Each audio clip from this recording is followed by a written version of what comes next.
طيب، بسم الله الرحمن الرحيم. الحمد لله والصلاة والسلام على رسول الله نبينا محمد وآله وأصحابه وسلم.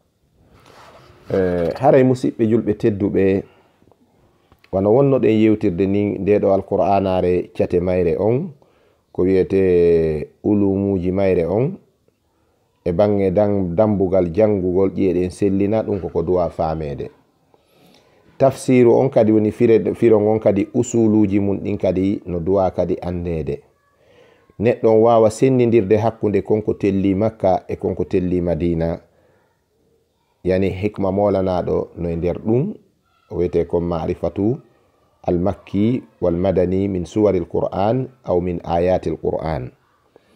Sennidirgol ngol hakkunde simoje Makka yankoje ɗen e Madina yankoje ɗen ma ko wiyete kon ayeje telliɗe Makka ɗen e ayeje telliɗe Madina ɗen, ɗum ko gandal molanagal ngal hino wallito neɗɗo on famugol alqur'anare nden.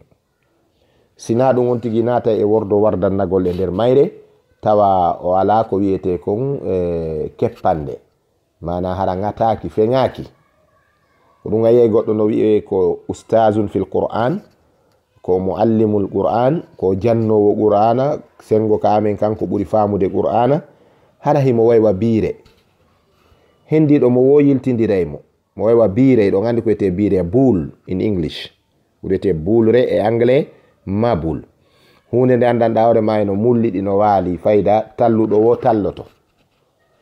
Neɗɗo ngo weta bimbi huwa sunni salafi, o hira kikiɗe huwa sufi, yani goɗɗum go. O wetoya kadi jango bimbi ne nyande o fenni kadi sufi yagal fa huwa shi'i rafidi. Ko non neɗɗon wuritta hakkunde yimɓe ɓen ɗo yiltindire han o watta wiide fof ko gotum. Ay o ala mawqif, sabu dakhala fil Qur'an walam yafhamu, o naati ka alqur'anare o famari nde. Kala ko jangete kon e nder fannuji fununul ulumi, akoyete kon fununul ilmi, fannuji gandal ɗin, kala ko jangete kon musidɗo julɗo tedduɗo hine nder alqur'an. Allahu tabaraka wa ta'ala yewtere makko ko dalil an e ɗum, o wi fiha kutubun qayyima lam yakuni alladhina kafaru min ahli alkitabi wal mushrikina munfakkina hatta ta'tiyahumul bayyina. Hatta ta'tiyahumul bayyina. A wawata firude oɗo kalima albayyina illa bil Qur'an, ko alqur'ana firita oɗo albayyina. Kon ɗum oɗo bayyina ko Allah tabaraka wa ta'ala wi kon fiha kutubun qayyima. Fiha kutubun qayyima. Ndeɗo alqur'anare hino e nder mayre ndaru Allah wiyari de fihi Allah wiyari fiha ayatun bayyinat. Ɗum no yewta nokkugo ɗo ko wi ko fiha kutubun qayyima. Ayyu kutubin huna? Al ulum, ko gande ɗen, wal funun e fannuji ɗin. Kutubu non ɗo ko bimana al ulum wal funun. Jo Allah tabaraka wa ta'ala wallito en fame ndeɗo alqur'anare. Wi'uɗen wonde si tawi en jangay alqur'anare nden en nyoroto en wakkiloto. Si en daari Ceerno Samba Mombeya, kamɓe wurimɓe maki ko en jangu piiji go taw ɗi hino wallito en fi famugol ndeɗo alqur'anare, sabu gande ɗen fu ko min alqur'ani wa ila alqur'ani. Gande ɗen fu ko e alqur'ana iwi, ko ha e alqur'ana kadi ɗe artata. Kamɓe ɓe maki janga tawhidu nahaw e bayan, janga tawhidu nahaw e bayan, janga fiqh hadisi e sufi lusul, janga tafsiru, hura naɓida gandal e dewal, janga tafsiru hura naɓida gandal e dewal. Ay ɓe sakkitori hon ɗum ko jangete kon tafsir. Hiɗo ngeli oɗo sahabajo mawɗo Jundab bun Junada, himo makayno kunna nata'allamu al-iman qabla an nata'allama al-Qur'an. O wi wonde menen min jangayno gomɗinal ngal taw si min janga taw alqur'anare nden. Ko honɗum o faali ɗo? كنا نتعلم التوحيد والعقيدة قبل أن نتعلم القرآن. بمعنى من جنغين تو أصول العقيدة من جنغ قواعد التوحيد باو دون من عرمي يناندو القرآن are nde wontana men hun ɗum lampuwil janil ono Allah wiiri non ko sirajan muniran. Yo Allah tabaraka wa taala faamin en. Haray hande finande men den ko sura al-Baqara. Simore gissa nagge ngen ka janga ɗon. Fi ngeɗo nagge ino yewta yewtereji hewɗi ka tafsiruje al-Baqara al-madhkura fi sura. Sabu ɗo ngeli nagge ngen hino janta nder ton ka nder simore. Nagge ngen hino janta ka nder simore. Ɓe wi wonde e konguɗi mufassiruna en go ko neɗɗo wuruno ka banu Israil mo Allah tabaraka wa taala yanyanno feere julajo kange ma julajo jano wonno himo mari jawdi wala non ɓiɗɗo gorko ma ɓiɗɗo ronowo kono himo ne'i ɓiɓɓe musidɓe makko. Nyande goo ɓen sukaɓe ɗon ɓe haldi wonde haray waren o mawɗo ƴetten ndi jawdi makko senden wota o mayoyɗo joni enen e musidal naten e sendugol geɓal men fanda. ɓe rereɗi ɓe weela ɓe faala buyi tonin ko Allah arsiki ɓe kon ɓe wari mawɗon ɓe sakkoyimo e keerol leydi ndin hakkunde leydi Israilu ndin e leydi kawtarri. ɓe wari mo ka keerol ɓe ƴetti fure on ɓe bugitori ka sengo leydi kawtal ɓe sendi jawle ɗen ɓe arti ɓe woninkini ɗon balɗe ɓe wulliti wonde mawɗo maɓɓe on yaltuno no wowiri non setagol ngol juloyo o artari ɓe yiyari mo. Hara yo laamu ngun wallitoɓe laamu ngun immini gardi ko ɗaɓɓita e nder hemɓe ari ɓe tawi fure on no waali ka frontiére ɗon kono ko sengo leydi kawtarri ndin. Laamu ngun ƴanti nguya laamu aade maɓɓe on wonde haray ɓen ton wari siɗɗo maɓɓe on joni noon ɓe accata ɓe darodirani ko ŋaɗi ko sofi tawi wonay joni nambara ɓe anditi dogugol yaaka annabi Musa alayhi salatu wassalam ko fewndo makko ɓe landomo e laawol hongol ɓe rewata fi o nambara fokkituɗo ɗo. ɓe landimo kanko annabi Musa alayhi salatu wassalam o fewti Allah tabaraka wa taala kankade o landi Allah sabu ilallahi yantahil ilmu. eɗen andi gandal ko haɗata ko landata ko hanka Allah. Tayyib ɓe landimo kanko annabi Musa alayhi salatu wassalam fi hallu woni solution o probléme yanɗo ɗo. annabi Musa alayhi salatu wassalam o landi Allah tabaraka wa taala. Allah yamiri kamɓe banu Israila en e ɗengal annabi Musa yo ɓe ɗaɓɓu ngaari ɓe hirsa nagge ɓe ƴetta yoga e tere nagge ngen bi ba'diha.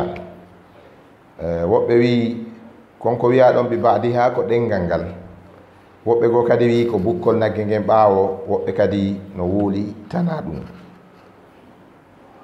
annabi Musa fayi ɓe ngeeɗo nagge noon ɗaɓɓugol nge wela heɓude. Allah tabaraka wa taala tigi wi'i ɓe do'ano hiɓe yango sifa ɗum ɗo. ɓe ɗaɓɓi nagge ngen fa zabahuha, ɓe ɗaɓɓi nagge ngen ɓe hirsi. heɓugol nge nagge noon wondanno ɓe tampere sattunde sabu ngen nagge ɗon ko nagge no Allah tindiniri nge noon. nagge nge andanɗa hoorema lashiyata fiha, waadere ala e magge. kange nagge ngen ɓe ɗaɓɓuno e nder na'i maɓɓe ɗin ha kamɓe tigi ɓe mantori wonde innal baqara tashabaha alayna, enen nde na'i ɗin none mon hino ɗuuɗi ka meɗen ga karan heɓirten nge ruttoɗen kadi landoɗen. ɓe landoyi annabi Musa ko joli e suratul baqara wa laaɓi tati. e nder hen ɓe hawroye nge nagge tawi ko a goɗɗo goo kadi Allah woni moƴƴade e muɗum no wi'a paykum no wuruno ko bajjum baba makko hewti ka maya huuli noon joni ronoɓe ɓen hino marno nagge wajje o yehi waccenge ka wulawo halfininge Allah tabaraka wa taala. Allah kadi danki nge nagge ɗo ha ko probléme ɗo waɗi.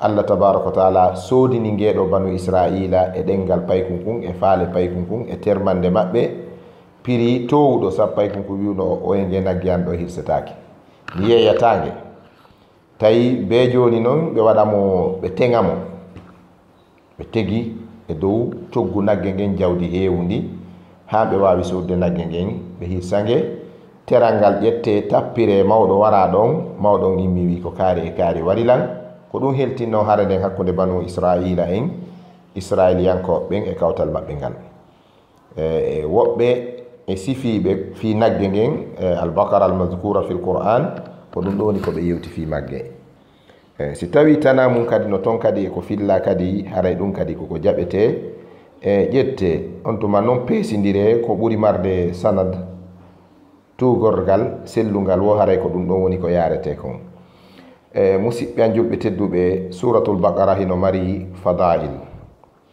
simore nden hiɗen geli ko madina yankore tellinde madina tawi annabijo sallallahu alayhi wa sallam suratul baqara ko kangol woni atwalu suwaril qur'an ko suratul baqara woni juutugol ngol ɓurgol juutude e dendagal simoje alqur'anare nden suratul baqara ko ngol 287 ayatin ko ngol ayeje temeɗɗe ɗiɗi ko ngol ayeje temeɗɗe ɗiɗi e capanɗe jeetati e jeeɗiɗi ayawal ayeje temeɗɗe ɗiɗi e capanɗe jeetati e jeeɗiɗi ayawal woni suratu albaqara suratul baqara ino jeeya e ɓure ko annabi sallallahu alayhi wa sallam maaki fi maggol ɗuɗugol e ɗuɗɗingol jangugol ngol ka nder cuuɗi sabu sheytan natata e nder suudu ndu suratul baqara jangete e muɗum ɗum ɗo kadi ko fadlugo mo annabijo sallallahu alayhi wa sallam waɗani nde ɗo simore e albaqara tawata ngal ɗo ɓural ko Allah tabaraka wa taala jogi hikma maggal kanko Allah tabaraka wa taala andi ko warri ɗum woni tun haray jomiraɓe gande ɓen naati nder toon taskagol ɓawo gandal ngal ko bindi ɗin e faamu on ɓe tawi suratul baqara no jogi ayeje ndam nde andanɗa hoorema cheytane hejjidata e ɗen ayeje wano ayatal kursi